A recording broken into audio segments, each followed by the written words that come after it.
Sebelumnya, mohon subscribe channel ini dulu, supaya gak ketinggalan info bola terbaru.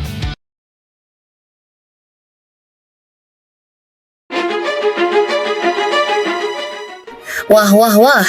Auto bikin Geiger, jagat maya Asia hingga Eropa. Ranking FIFA Indonesia melejit, tapi netizen murka. Prestasi Shin Taeyong dipetik Patrick Kluivert, PSSI dihujat habis-habisan. Apakah ini yang dinamakan musuh dalam selimut? Ini dia fakta menariknya. Dengarkan baik-baik. Sungguh memalukan. Badai hujatan mengguncang Indonesia. Oleh Romaini cedera parah, Erick Thohir dihujat habis-habisan. Piala Presiden 2025 jadi kutukan untuk timnas Indonesia. Akankah ini jadi awal jatuhnya Erick Thohir dari tahta PSSI atau cuma badai lewat? Ini dia fakta mengejutkannya. Guncangan dahsyat timnas Indonesia, jalan terjal Garuda melawan mafia. Wah, timnas Indonesia resmi masuk pot 3, siap tempur melawan raja-raja Asia. Misi gila lolos ke Piala Dunia dimulai sekarang. Ini dia skenario gilanya. Strategi senyap sang Garuda muda. 3 pemain dicoret.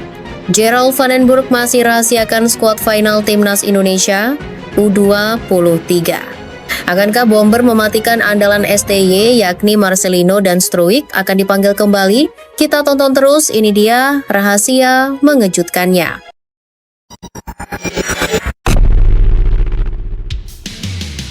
Sebelumnya, mohon subscribe channel ini dulu, supaya gak ketinggalan info bola terbaru.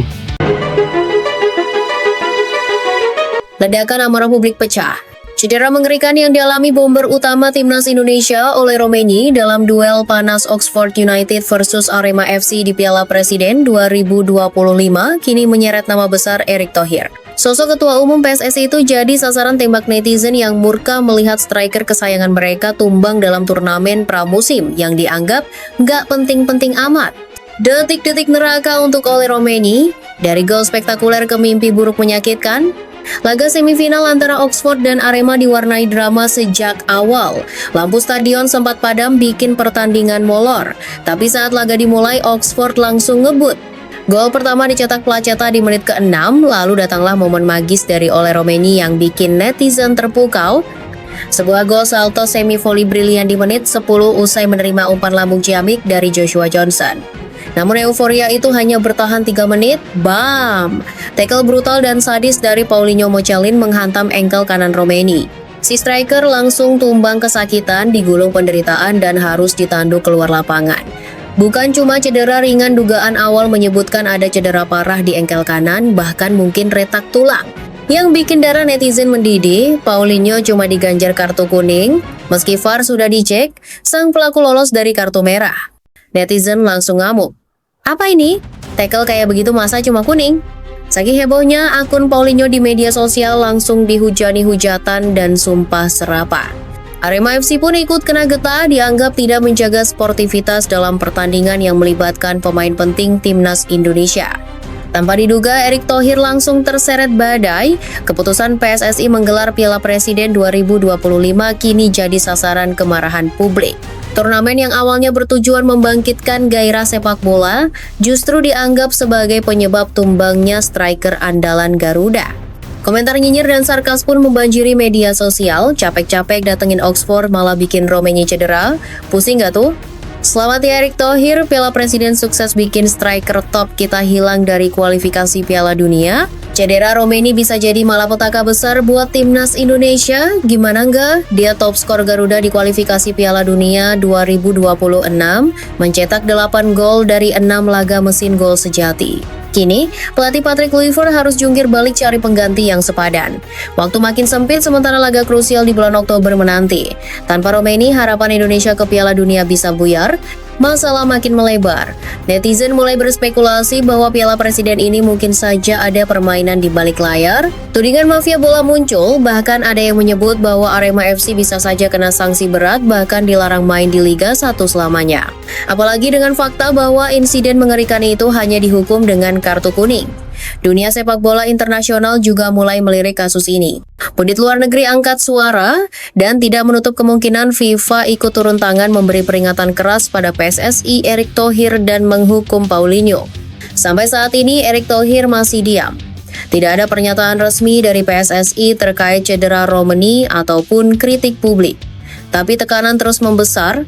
Banyak yang menuntut evaluasi besar-besaran terhadap PSSI dan menuntut agar keselamatan pemain timnas jadi prioritas utama, bukan malah mengorbankan mereka di turnamen gimmick.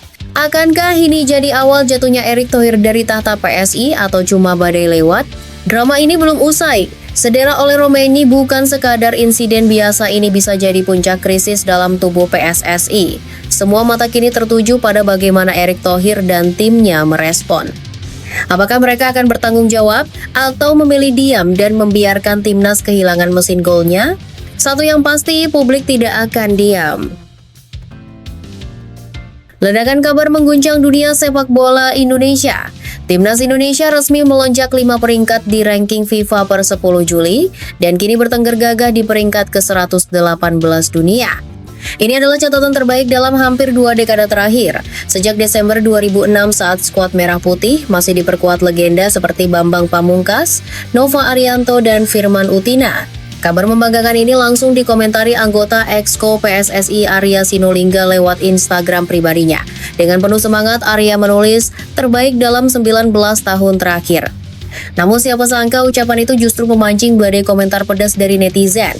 Alih-alih pujian, kolom komentar Arya malah dibanjiri kritik keras dan satire tajam. Netizen menyindir bukan PSSI yang layak dipuji, tapi Shin Tae-yong dan tim pelatih hanyalah yang seharusnya mendapat kredit penuh. Komentar pun membanjiri. "Terima kasih Shin Tae-yong dan seluruh tim pelatih, kalian pahlawan sesungguhnya. Ranking FIFA bagus, tapi upload juga dong ranking Liga 1, siapa tahu bisa bikin ngakak netizen se-Indonesia," sindir akun lainnya. Tak sedikit pula yang menyentil kebijakan naturalisasi pemain yang dianggap sebagai jalan ninja Ketua Umum PSSI Erick Thohir dan para pejabatnya untuk menutupi carut-marutnya kompetisi domestik. Puncak kemarahan netizen pecah setelah Shin Tae-yong didepak dari kursi pelatih kepala dan digantikan oleh Patrick Kluivert yang menurut banyak pendukung jauh di bawah standar. Apalagi setelah kekalahan telak dari Australia dan Jepang, publik sepak bola pun naik pitam. Sementara itu Liga 1 Putri dan Piala Indonesia masih belum jelas nasibnya. Bahkan Arya Sinulinga sempat mengimbau agar netizen membantu mencari 200-240 pemain untuk membentuk Liga 1 Putri. Hal ini justru semakin membuat publik meradang. PSSI kerja dong, masa suruh netizen nyari pemain? Emang kalian digaji buat duduk doang? Padahal, Liga 1 Putri diyakini sebagai elemen penting untuk masa depan timnas wanita Indonesia yang kini seolah dilupakan.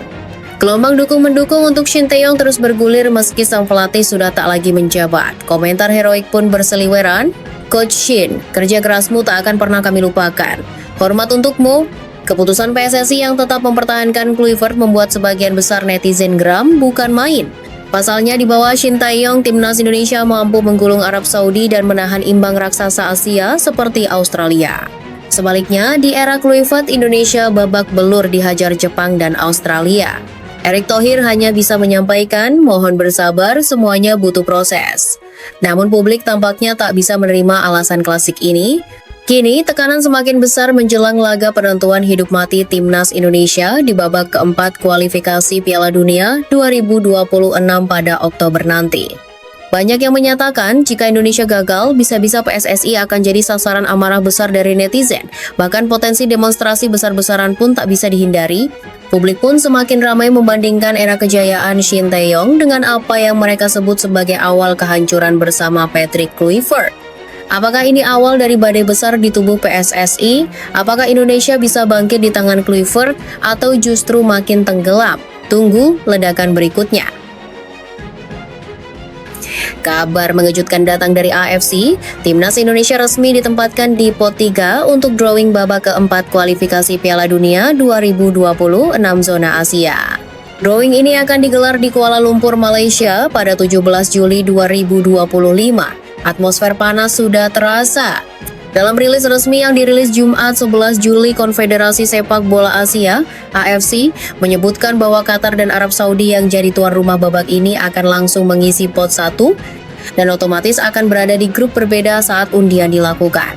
AFC juga menjelaskan bahwa penentuan pot ini berdasarkan ranking FIFA terbaru per 13 Juni 2025. Indonesia yang kini melonjak ke peringkat 118 dunia akhirnya berhasil menyegel tempat di pot 3 bersama Oman. Format babak 4 ini brutal. 6 tim terbagi jadi 2 grup, masing-masing hanya berisi 3 tim. Hanya juara grup yang akan lolos langsung ke Piala Dunia 2026. Sementara runner-up grup harus saling baku hantam di babak kelima demi tiket playoff antar benua. Inilah pembagian pot babak 4 kualifikasi Piala Dunia 2026. Pot 1, Qatar 53, Arab Saudi 58. Pot 2, Irak 59, Uni Emirat Arab 66. Pot 3, Oman 79, Indonesia 118. Jadwal panas pertarungan itu mulai 8, 11, dan 14 Oktober 2025 catat tanggalnya, karena inilah momen penentuan nasib Garuda menuju panggung dunia. Apakah Indonesia mampu pecahkan rekor dan terbang ke Amerika Utara 2026? Semua akan terjawab di babak keempat neraka ini.